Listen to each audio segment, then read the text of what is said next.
Hey everybody, welcome back to part 2 of the Cruisin USA series. So basically, we've got the Atlanta, and I'm just showing you one of the biggest problems of the ship, and that is the armor. And especially when you angle this and take off this is the best angle you can get against this ship, and essentially what battleships will be looking for. It's not necessarily the side shot, which actually it does have a pretty small citadel in terms of the length of it, but where the height is and everything, if you're shooting at the Atlanta from this angle, this is your best chance of being able to nuke the hell out of it or get really chunky damage when you overmatch the bow armor. So we've got just the general statistics here, just giving you an idea of what we're looking at here with the ship if you don't have it. I will get to the captain build in a second, but the AA outside of the dual purpose is pretty much useless. So all the main turrets for this are also the anti-air suite. So that's a huge aspect of the ability of the ship to maintain its anti-air bubble. So it does have a very short range and unfortunately very long torpedo reload torp tube set. So it's 4 each side, and they only have a 4.5 kilometer range, but they've got some good speed and solid damage potential. But mostly against the lower tier ships, because of the fact that when you start playing against especially the actually some of the tier 7 ships, but tier 8 and 9, if you're mid or bottom tier, you'll be dealing with ships that have a very significant torque bulge, and they will drastically reduce the damage output of the torpedoes from the ship. So, and just to throw out the community contributor camo here, a lot of you may not be familiar with it, but just wanted to show some of the perks of being a CC. Very, very delicious camo in terms of numbers production. So here's my captain build though. The only thing I change on this is if I want to go full AA, I just swap out IFHE for manual AA. That's all you need to do. I don't run concealment expert, never have, never will with the ship, and I've played it a few hundred times. So, and I'm sorry by the way, I'm dealing with this rabid cough, and I'm gonna have to be really sloppy with my audio because I'm just coughing pretty consistently. So I'm trying to get it under control before Anchors Away Anaheim, which by the time you watch this will be underway for me, so that'll be awesome. But anyways, yeah, I'm really comfortable with the ship, and I swapped this captain between this and the Helena, and it's just such a ridiculously effective captain and ship in the right position. And here I'm just trying to give our little destroyer friend here some help, and this is a double carrier match, which is literally the best case scenario for this ship.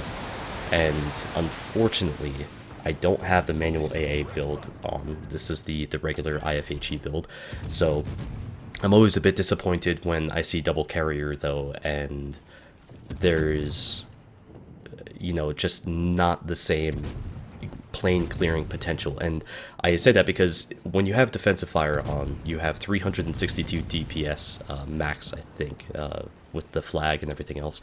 Or actually, it may be slightly higher than that with the flag. I forget if I actually run it. I'm pretty sure I do. Anyways, it's thereabouts. Let's just put it that way, right? So with manual AA, that actual number doubles, and you have unlimited defensive AA with the ship, which is a huge perk. So you don't have to worry about wasting it, you just have the cooldown to deal with. So that's the main selling point as far as the AA is concerned with this ship, because it almost gives you the opportunity to not run AA, because the fact that you don't have to worry about when when you're going to run out of your defensive fire consumable, because you won't. So that's pretty awesome.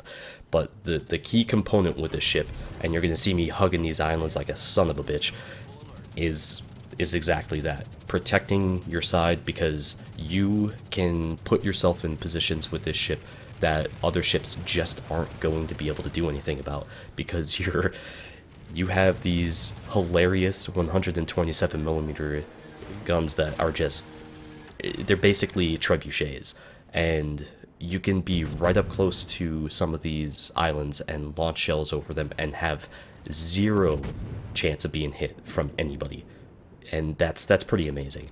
So that's also one of the weaknesses too, because of course with an arc like that you're gonna have slower shell travel, and I love making it basically doing each turret successively in a particular manner, not just holding it down and letting them shoot one by one, because that like you could speed it up and basically make this beautiful rainbow of shells, and I love doing that. I think it's so much fun.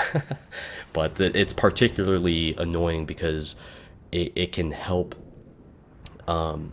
you by being annoying to your target, in the sense that it can be aggravating enough to make them behave differently, because being under that constant stress of being assaulted, a couple shells at a time every couple seconds, it's actually a pretty valid tactic, and it's a pain in the ass. I've had it done to me, and I've done it to plenty of people, but having 30 shells in the air, at long range, just the one, or one set after the next, making this beautiful rainbow is just, it's awesome. But got a little pay to win fight here between myself and the Belfast, and I'm not terribly impressed by the Belfast in any facet. I don't think it's a good ship. I think it's overrated and highly dependent on people. I think it preys on people who don't know much about the game, I guess. And I mean, don't get me wrong, I think it can be an effective ship, of course, but not having torpedoes, it makes it a very easy ship to rush, and I don't like that lack of defensible position. So managed to with some help, roll over the Belfast. But with IFHE, I mean, these shells are going to do pretty consistent damage against that ship. And I mean, you saw like some 5,600 damage salvos, that sort.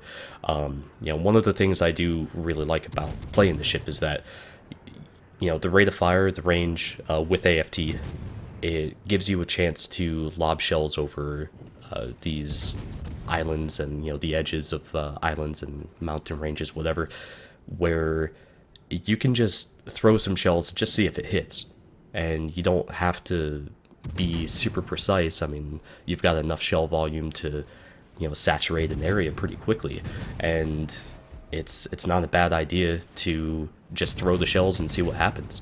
And in this case, if you tend to be pretty spot on with your targeting and stuff, then you're going to benefit greatly from just basically keeping the guns glowing. And it's the same thing with any light cruiser.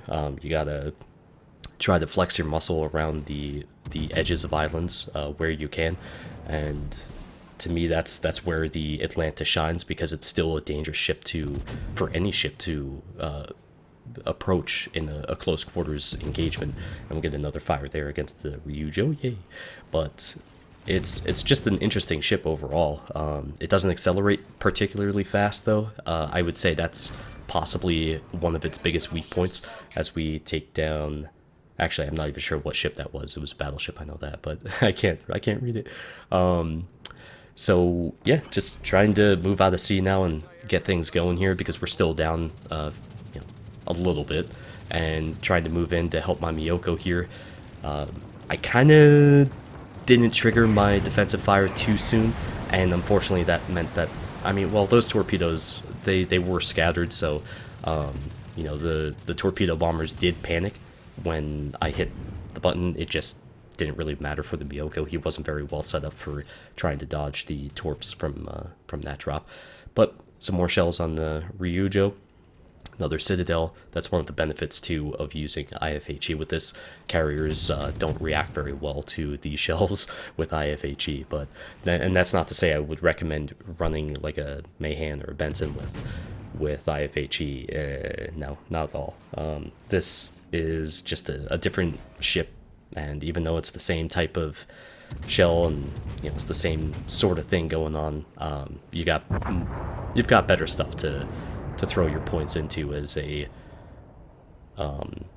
destroyer, a USN destroyer. But There's clearly some action going on here ahead of me with the minimap, so I'm anticipating the Omaha coming around and possibly the destroyer as well, or one or the other. So I'm trying to hug the island here for a moment because there's a few things going on.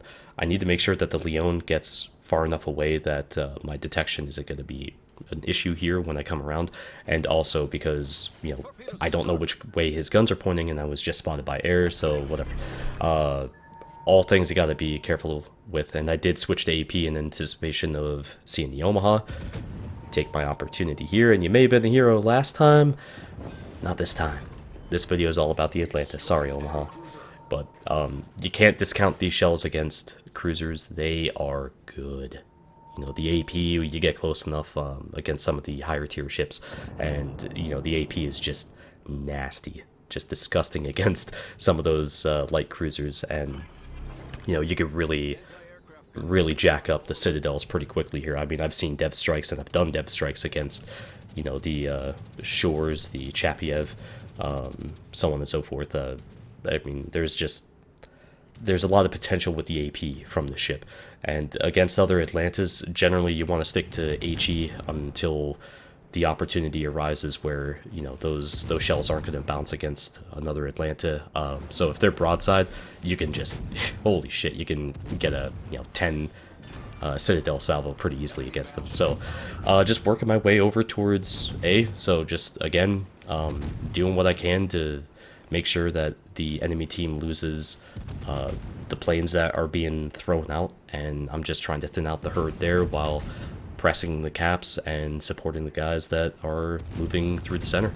And so now I've made myself a target here against the Ranger, and he's going to throw everything he has against me, of course. And this has been a pretty mild match in terms of stress and pressure and all that. It's been very easygoing up until now, because you never know just how good the drop is going to be, and unfortunately I don't have my defensive fire for a little bit longer, and just trying to cut in against the drop here. We get the Kraken, and he dropped really early, so I'm not entirely sure why he didn't press in a little harder, but just gonna throw defensive fire on and start clearing out the rest of these planes.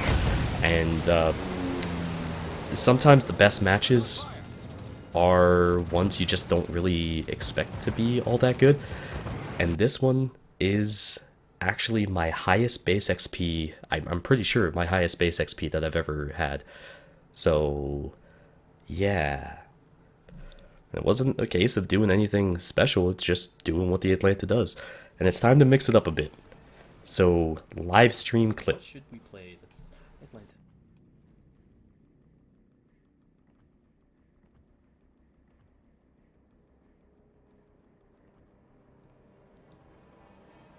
Yeah.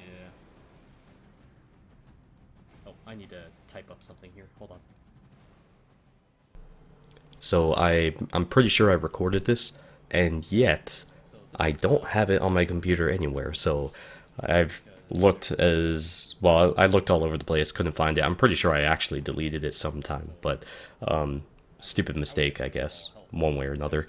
So that's why it's 720p recorded from a VOD from Twitch that I downloaded. So yeah, you get all the information that isn't present in the replay, but is otherwise present in the regular game. A lot of people don't seem to know that some information and some of the GUI is actually not present in the replay. So anyways, this match went the distance, and right now is one of the 2 times that there's parity between the teams in points. So that moment has, well, the first moment has come and gone with that, but now we're back to parity because we ended up taking out one of their destroyers. So that's good, I guess. Now the Chucky Martel here is going to screw things up for, well, myself for a little while. So I'm going to have to focus on this dude because he's going to stay behind that rock for a long time. Now I'm trying to get the hell out of here because I know that the Nelson has line of sight on me with those shots coming in right there, and it is HE, but it's still not a salvo you want to take. So luckily, not much happened there. Lost my my rudder, that's fine. I run last stand for this exact purpose because this ship cannot take focus fire, and the last thing I want to do is be a sitting duck because I lost my rudder or my engine. Now, one of the things that's going on with this match here, I mean, you got to pay attention to everything because all of this, every single thing that happens in this match matters immensely. And, you know, there's a lot of times where, you know, it's just you can focus on one area of the match where, you know, the team kicked ass and or got rolled, and that's what lost it. Literally everything was so crucial to the outcome of this match that there's just a lot going on. I could spend a hell of a lot more time dissecting this match than I have the time to do, but at the same time, you know, the main thing at this moment was that our battleships have no intention of pushing into sea. There's only an Icarus and this Charles Martel that are really locking this down. That's it. And I know people are, and myself included, it's really easy to chastise battleships for their lack of movement, and it's one of those things though with this game that at the very least there's if the match is going to go on and drag on through the whole 20 minutes, there's probably opportunities to redeem yourself, and that's exactly what happens here in this match. So we'll get to that as it comes, but I'm trying to avoid taking significant damage from the Charles Martel, and luckily his shots are just a bit high and not entirely all that good in terms of dispersion, so lucked out a bit there.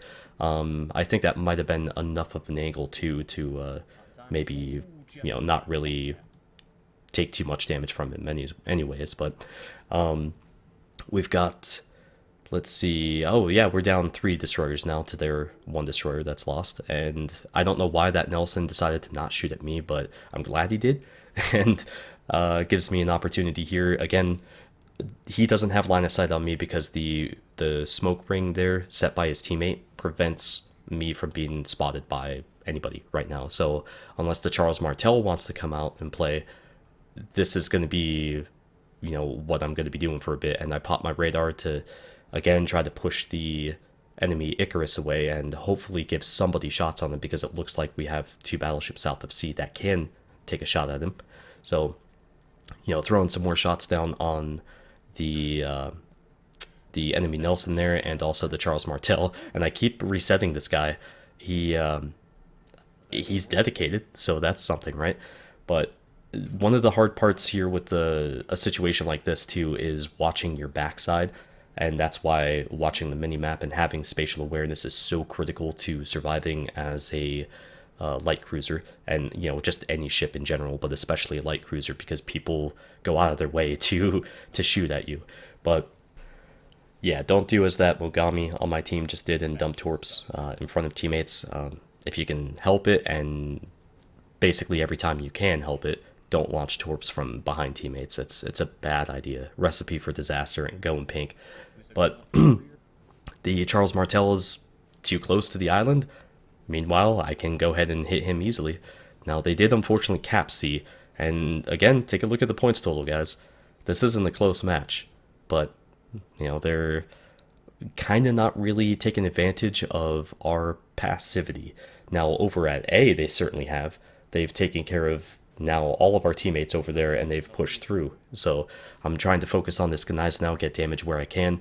And the most important thing that you can do against a Gneisenau or a Scharnhorst or a Tirpitz is have your shells land right in the middle of the ship, and you disable and or destroy the torpedo tubes. That changes how that player engages other enemy ships, and because it takes away their ability to have that trump card. When, like right there, we destroyed his torpedo tubes. I don't know which side, of course. I can assume they were the starboard side, which makes what's going to happen next all the more confusing.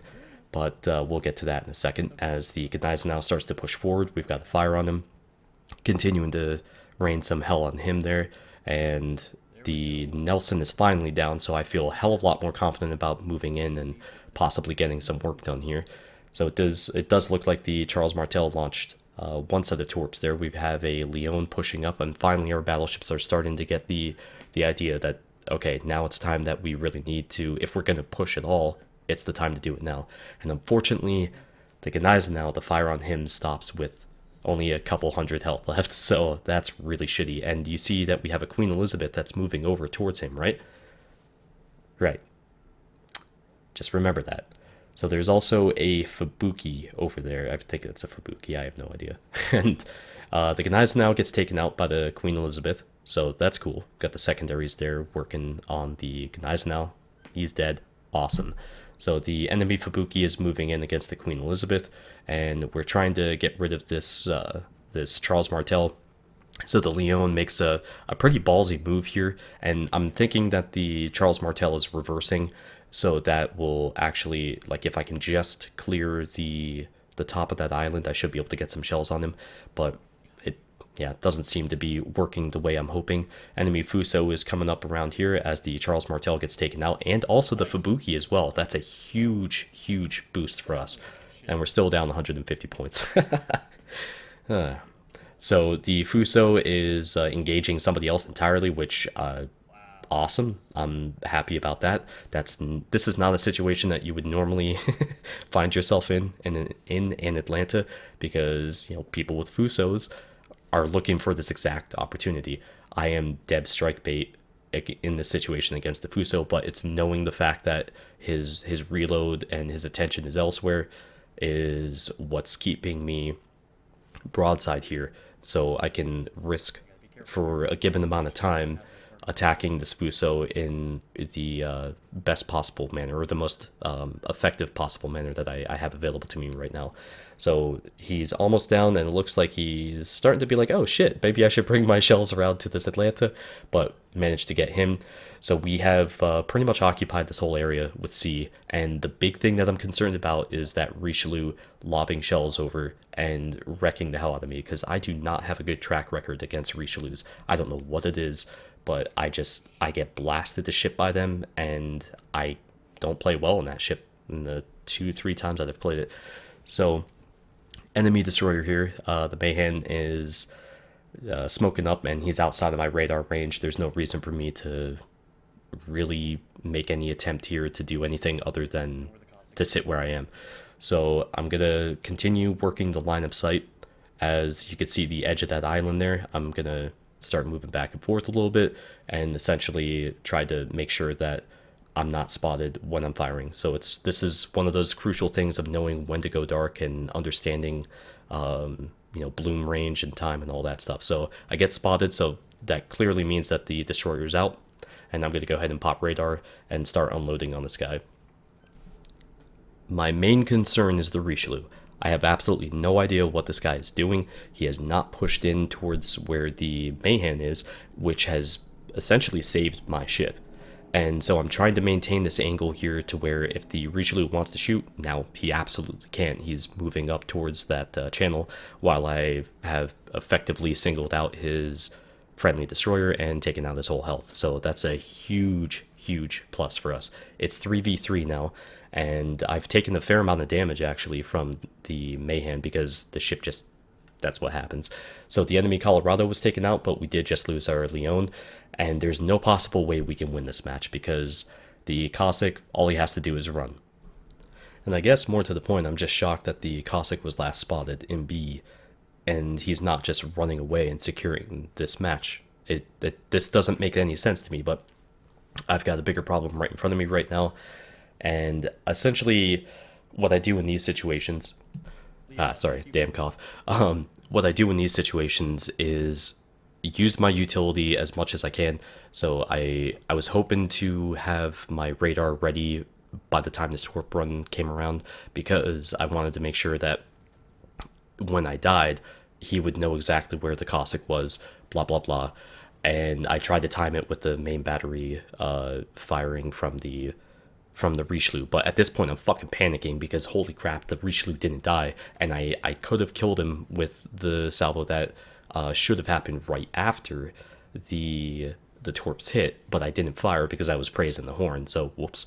My teammate died though in that exchange, and we've only got a few seconds left on this radar as this Cossack is finally starting to get the picture and is trying to run away.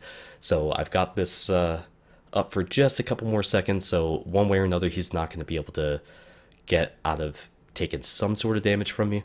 But I am also anticipating that his torps are not on the lower half of this channel, so that's why I turned in before seeing the torps, because I wanted to make sure that I had the slimmest profile available, and I also needed to make sure that I had forward momentum here to try to get out here as soon as I could before he went into his concealment. So we got the broadside here, and unfortunately a few more shells ended up hitting the rocks and get actually a pretty decent salvo there.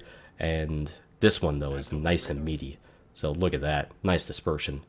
So happy with that one, and then we sealed the deal. And we were still down 240 points, or 260 points at the end. We never led in that entire match.